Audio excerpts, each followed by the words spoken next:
بسم الله الرحمن الرحيم. الحمد لله الذي أنزل على عبده الكتاب ولم يجعل له عوجا قيما لينذر بأسا شديدا من لدنه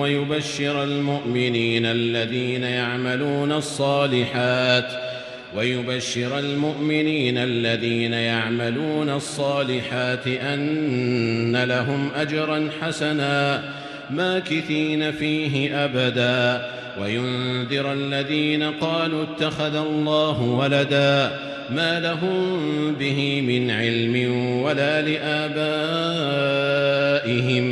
كبرت كلمة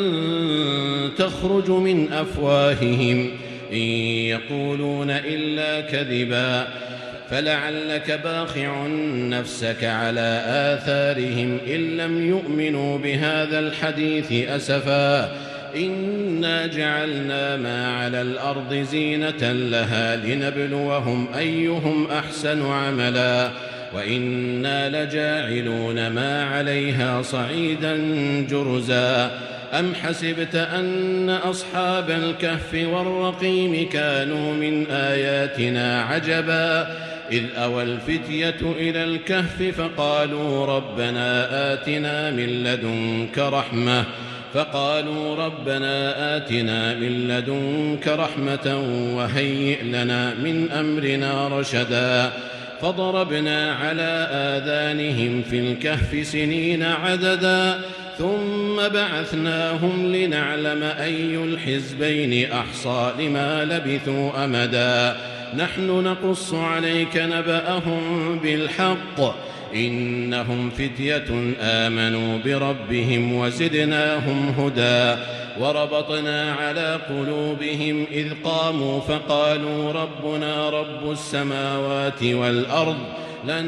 ندعو من دونه إلها لقد قلنا إذا شططا هؤلاء قومنا اتخذوا من دونه آلهة لولا يأتون عليهم بسلطان بين فمن أظلم ممن افترى على الله كذبا وإذ اعتزلتموهم وما يعبدون إلا الله فأووا إلى الكهف ينشر لكم ربكم من رحمته ويهيئ لكم من أمركم مرفقا فترى الشمس إذا طلعت تزاور عن كهفهم ذات اليمين وإذا غربت تقرضهم ذات الشمال وهم في فجوة منه ذلك من آيات الله من يهد الله فهو المهتد ومن يضلل فلن تجد له وليا مرشدا وتحسبهم أيقاظا وهم رقود ونقلبهم ذات اليمين وذات الشمال وكلبهم باسط ذراعيه بالوصيد لو اطلعت عليهم لوليت منهم فرارا ولملئت منهم رعبا وكذلك بعثناهم ليتساءلوا بينهم قال قائل منهم كم لبثتم قالوا لبثنا يوما أو بعض يوم قالوا ربكم أعلم بما لبثتم فابعثوا أحدكم بورقكم هذه إلى المدينة فلينظر أيها أزكى طعاما فليأتكم برزق منه وليتلطف ولا يشعرن بكم أحدا إنهم إن يظهروا عليكم يرجموكم أو يعيدوكم في ملتهم ولن تفلحوا إذن أبدا وكذلك أعثرنا عليهم ليعلموا أن وعد الله حق وأن الساعة لا ريب فيها إذ يتنازعون بينهم أمرهم فقالوا ابنوا عليهم بنيانا ربهم أعلم بهم قال الذين غلبوا على أمرهم لنتخذن عليهم مسجدا سيقولون 3 رابعهم كلبهم ويقولون 5 سادسهم كلبهم رجما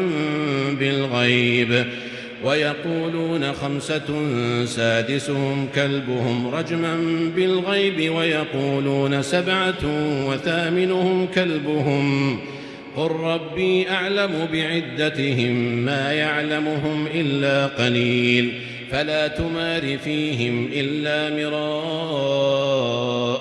ظاهرا ولا تستفت فيهم منهم أحدا ولا تقولن لشيء إني فاعل ذلك غدا إلا أن يشاء الله واذكر ربك إذا نسيت وقل عسى أن يهديني ربي لأقرب من هذا رشدا ولبثوا في كهفهم 300 سنين وازدادوا 9 قل الله أعلم بما لبثوا له غيب السماوات والأرض أبصر به وأسمع ما لهم من دونه من ولي ولا يشرك في حكمه أحدا واتل ما أوحي إليك من كتاب ربك لا مبدل لكلماته ولن تجد من دونه ملتحدا واصبر نفسك مع الذين يدعون ربهم بالغداة والعشي يريدون وجهه ولا تعد عيناك عنهم تريد زينة الحياة الدنيا ولا تطع من أغفلنا قلبه عن ذكرنا واتبع هواه وكان أمره فرطا وقل الحق من ربكم فمن شاء فليؤمن ومن شاء فليكفر إنا أعتدنا للظالمين نارا أحاط بهم سرادقها وإن يستغيثوا يغاثوا بماء كالمهل يشوي الوجوه بئس الشراب وساءت مرتفقا إن الذين آمنوا وعملوا الصالحات إنا لا نضيع أجر من أحسن عملا أولئك لهم جنات عدن تجري من تحتهم الأنهار يحلون فيها من أساور من ذهب ويلبسون ثيابا خضرا من سندس واستبرق متكئين فيها على الأرائك نعم الثواب وحسنت مرتفقا واضرب لهم مثل الرجلين جعلنا لأحدهما جنتين من أعناب وحففناهما بنخل وجعلنا بينهما زرعا كلتا الجنتين آتت أكلها ولم تظلم منه شيئا وفجرنا خلالهما نهرا وكان له ثمر فقال لصاحبه وهو يحاوره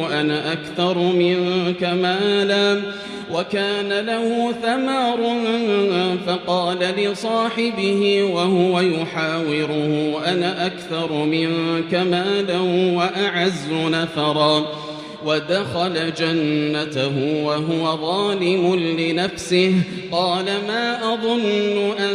تبيد هذه أبدا وما أظن الساعة قائمة ولئن رددت إلى ربي لأجدن خيرا منها منقلبا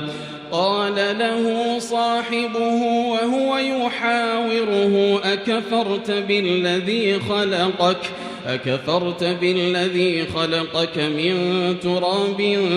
ثم من نطفة ثم سواك رجلا لكن هو الله ربي ولا أشرك بربي أحدا ولولا إذ دخلت جنتك قلت ما شاء الله لا قوة إلا بالله إن ترني أنا أقل منك مالا وولدا فعسى ربي أن يؤتيني خيرا من جنتك ويرسل عليها حسبانا من السماء فتصبح صعيدا زلقا أو يصبح ماؤها غورا فلن تستطيع له طلبا وأحيط بثمره فأصبح يقلب كفيه على ما أنفق فيها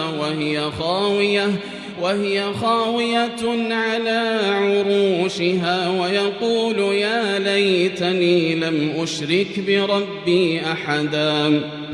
ولم تكن له فئة ينصرونه من دون الله وما كان منتصرا هنالك الولاية لله الحق هو خير ثوابا وخير عقبا واضرب لهم مثل الحياة الدنيا كماء أنزلناه من السماء فاختلط به نبات الأرض فأصبح هشيما تذروه الرياح وكان الله على كل شيء مقتدرا المال والبنون زينة الحياة الدنيا والباقيات الصالحات خير عند ربك ثوابا وخير أملا ويوم نسير الجبال وترى الأرض بارزة وحشرناهم فلم نغادر منهم أحدا وعرضوا على ربك صفا لقد جئتمونا كما خلقناكم أول مرة بل زعمتم أن لن نجعل لكم موعدا ووضع الكتاب فترى المجرمين مشفقين مما فيه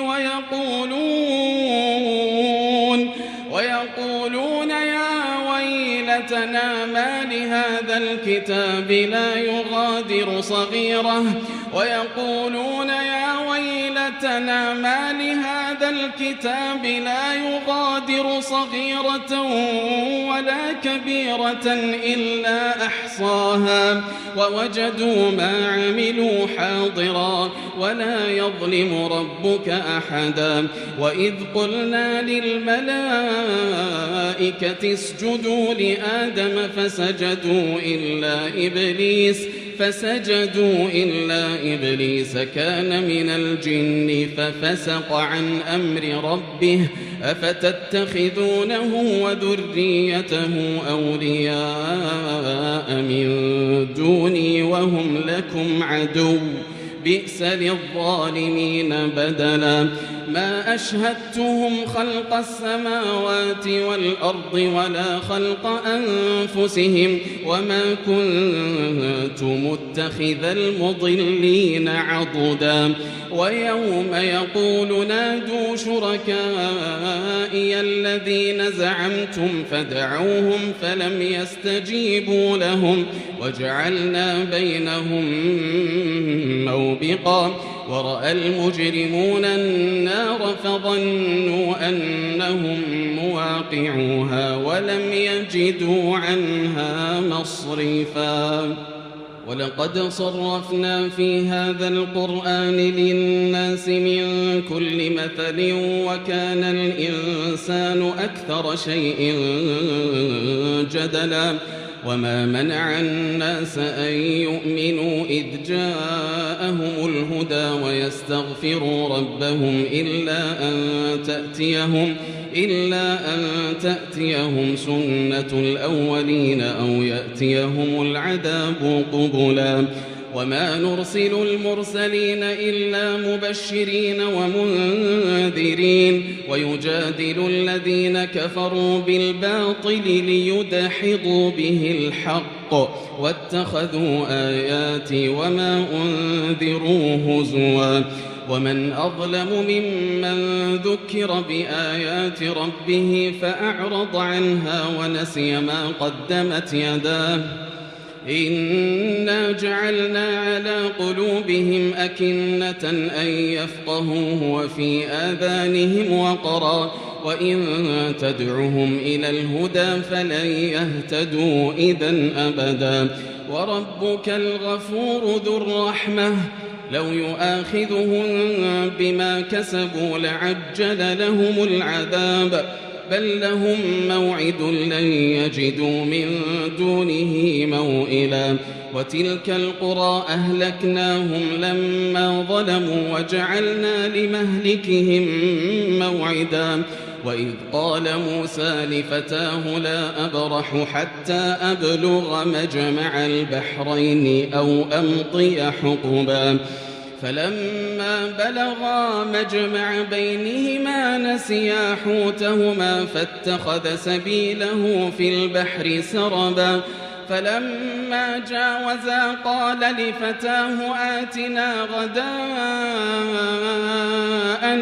لقد لقينا من سفرنا هذا نصبا قال أرأيت إذ أوينا إلى الصخرة فإني نسيت الحوت وما أنسانيه إلا الشيطان أن أذكره واتخذ سبيله في البحر عجبا قال ذلك ما كنا نبغ فارتدا على آثارهما قصصا فوجدا عبدا من عبادنا آتيناه رحمة من عندنا وعلمناه من لدنا علما قال له موسى هل أتبعك على أن تعلمني مما علمت رشدا قال إنك لن تستطيع معي صبرا وكيف تصبر على ما لم تحط به خبرا قال ستجدني إن شاء الله صابرا ولا أعصي لك أمرا قال فإن اتبعتني فلا تسألني عن شيء حتى أحدث لك منه ذكرا فانطلقا حتى إذا ركبا في السفينة خرقها قال أخرقتها لتغرق أهلها لقد جئت شيئا إمرا قال ألم أقل إنك لن تستطيع معي صبرا قال لا تؤاخذني بما نسيت ولا ترهقني من أمري عسرا فانطلقا حتى إذا لقيا غلاما فقتله قال أقتلت نفسا زكية بغير نفس لقد جئت شيئا نكرا قال ألم أقل لك إنك لن تستطيع معي صبرا قال إن سألتك عن شيء بعدها فلا تصاحبني قد بلغت من لدني عذرا فانطلقا حتى إذا أتيا أهل قرية استطعما أهلها فأبوا أن يضيفوهما فوجدا فيها جدارا يريد أن ينقض فأقامه قال لو شئت لاتخذت عليه أجرا قال هذا فراق بيني وبينك سأنبئك بتأويل ما لم تستطع عليه صبرا أما السفينة فكانت لمساكين يعملون في البحر فأردت أن أعيبها وكان وراءهم ملك يأخذ كل سفينة غصبا وأما الغلام فكان أبواه مؤمنين فخشينا أن يرهقهما طغيانا وكفرا فأردنا أن يبدلهما ربهما خيرا منه زكاة وأقرب رحما وأما الجدار فكان لغلامين يتيمين في المدينة وكان تحته كنز لهما وكان أبوهما صالحا فأراد ربك أن يبلغا أشدهما ويستخرجا كنزهما رحمة من ربك وما فعلته عن أمري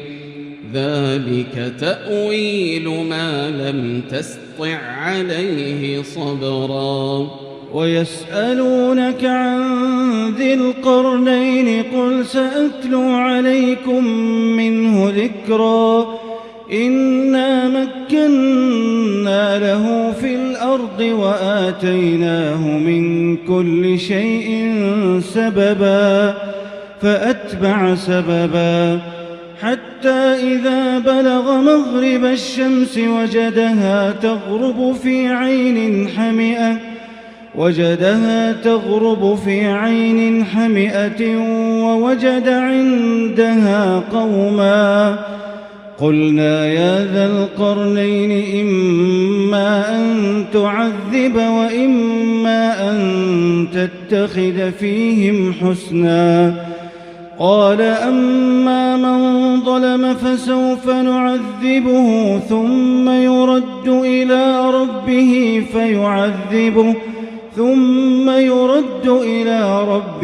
فيعذبه عذابا نكرا وأما من آمن وعمل صالحا فله جزاء الحسنى وسنقول له من أمرنا يسرا ثم أتبع سببا حتى إذا بلغ مطلع الشمس وجدها تطلع على قوم لم نجعل لهم من دونها سترا كذلك وقد أحطنا بما لديه خبرا ثم أتبع سببا حتى إذا بلغ بين السدين وجد من دونهما قوما لا يكادون يفقهون قولا قالوا يا ذا القرنين إن يأجوج ومأجوج مفسدون في الأرض فهل نجعل لك خرجا على أن تجعل بيننا وبينهم سدا قال ما مكني فيه ربي خير